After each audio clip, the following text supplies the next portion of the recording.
Hello, all. Welcome back to Ask the Professor. Today's question is what's the best possible solution to get gas prices to fall? Well, the best solution implies a judgment that is. I mean, obviously, I can make judgments, but as a professor, I feel like it's my job to sort of leave that up to you what the best is.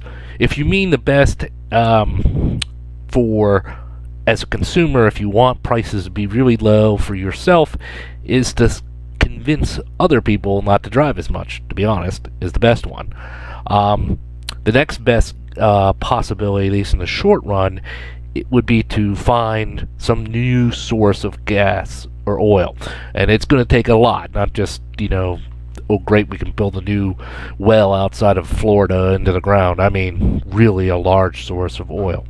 So I'm going to leave the judgment of best aside, because that implies, some sort of subjective valuation, and rather just get to what can be done if you're being hurt by gas prices to get prices down. What would you like to see? All right. Again, this is all about what? Supply and demand. So you've got two things going on here. You got the demand issue and the supply issue. The demand issue is probably the one we should focus on the most. The thing that will most cause gas prices to go down, of course, in a good, solid, long-term way, would be some sort of decrease in demand. Now, that can come from many sources. One is the economy itself.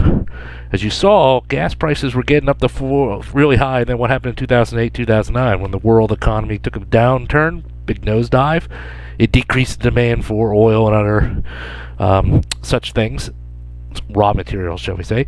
And what happened? The price of gas took a tumble down during that. So that would certainly get it down, but I don't think that's the way we all would like to. Okay, so what else could be done? Well, decreasing demand individually, which means you don't drive a pickup truck or an SUV unless you have to have one.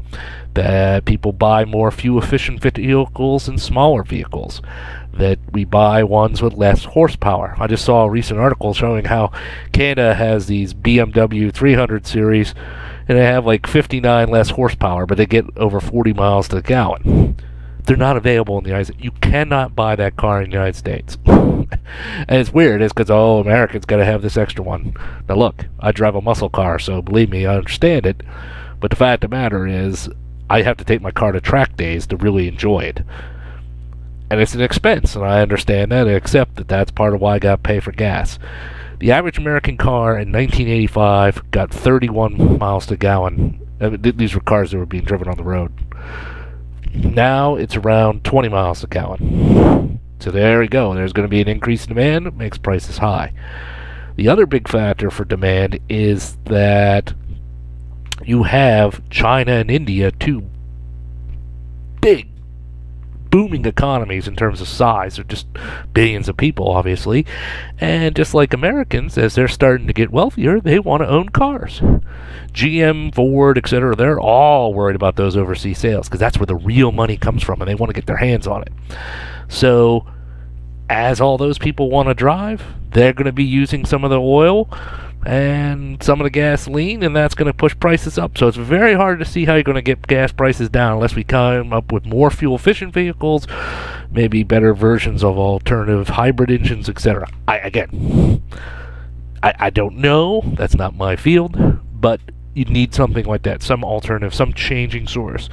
The only other issue is if you can't get demand to come down, you can try and increase supply.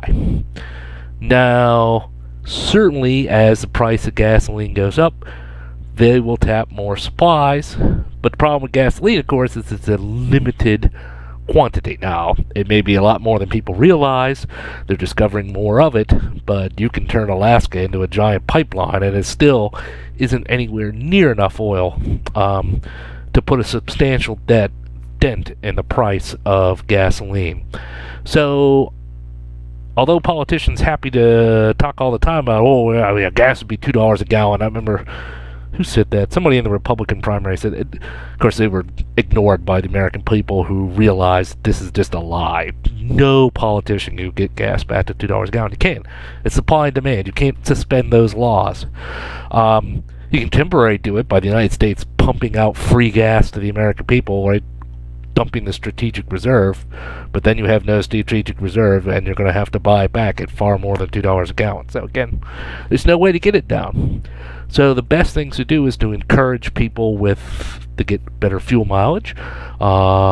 In Pittsburgh, at least, I know that Google moved in and they've come up with this new thing of synchronizing. They were testing it out, a pilot thing, and they found not only did it mean less traffic, which is what I really care about, from faster travel time, but of course if you're not idling, you're not etc., it's going to improve gas mileage. So you have things like that.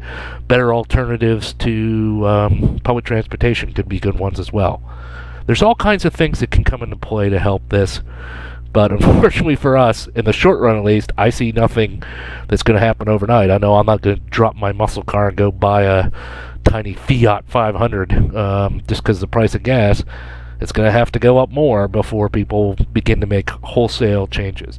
But it's an interesting question, right? I think the real solution is that eventually we'll come up with some other fuel. Because there's just going to be too much profit in it. When the price of gases get high enough, it's just going to be too much profit for coming up with something else. Somebody's going to find it. But what's the best of those in the short run? Again, best is subjective, so I'll leave that up to you. But again, remember, you got to either be reducing demand or increasing supply. One of those two has got to happen. Otherwise, you're not solving the problem.